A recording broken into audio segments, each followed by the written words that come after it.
बघा, आपण जेव्हा ज्या पक्षात असतो त्या पक्षाचं चिन्ह असतं, त्या पक्षाचे नेते असतात आणि मग त्या पक्षात आपण नाही आहे तर आपण कुठं आहोत?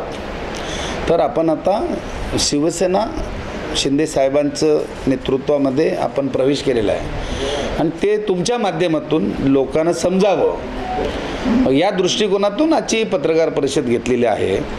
आणि म्हणून आपल्या जे काही गोष्टी आहेत किंवा काय आपण करतोय ते लोकांना तुमच्या माध्यमातून समजण्यासाठी आज ही प्रेस घेतलेली आहे.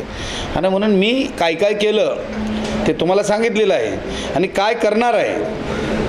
नवी मुंबई गावठांमधले गरजेपोटी घरांचे जे प्रश्न आहेत शिंदे साहेबांनी नाटा साहेबांच्या किंवा मस्के साहेबांच्या नेतृत्वाने सोडवले आहे.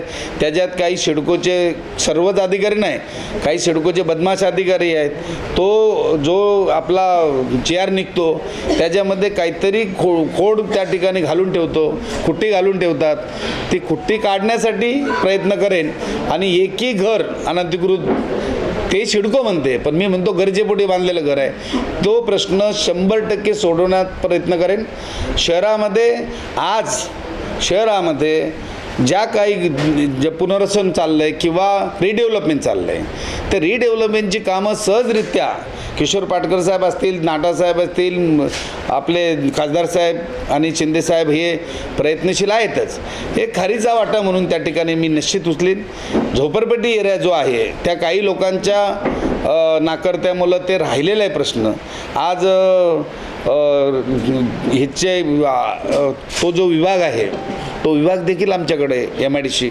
तर त्या दृष्टिकोनातून देखील खासदार साहेबांच्या शिंदे साहेबांच्या माध्यमातून आमच्या प्रमुख नेत्यांच्या माध्यमातून तोही झोपडपट्टीतला माणूस देखील टावरमध्ये राहायला पाहिजे अशा दृष्टिकोनातून ही 3 माझी महत्त्वाची भूमिका त्या ठिकाणी राहणार आहे. आणि 500 चौरस फुटापर्यंतची जी घरं आहेत त्यांचा प्रॉपर्टी टॅक्स शिंदे साहेबांनी जाहीर केलेला आहे.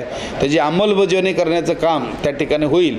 आणि नवी मुंबईमध्ये हे जे दादागिरी किंवा हुकुमशाही किंवा बदमाशगिरी ही चाललेली आहे ती संपवण्याच्या दृष्टिकोनातून मी काय मारामारी करू शकत नाही. आणि मला असं वाटतं की खऱ्या अर्थानं त्या दिवशी मी राजीनामा दिला आणि मी ह्या शिंदे गटामध्ये आलो तर जरा ओझं कमी झाल्यासारखं झालं. दिघा ते बेलापूर एवढ्या एरियामध्ये फिरणं जाणं येणं तर ते फार वेदना होत होत्या, फार त्रास होत होतं. कारण आपण सगळ्या गोष्टीचे अवलंबन करत होतो परंतु लोक यामध्ये येत नव्हती.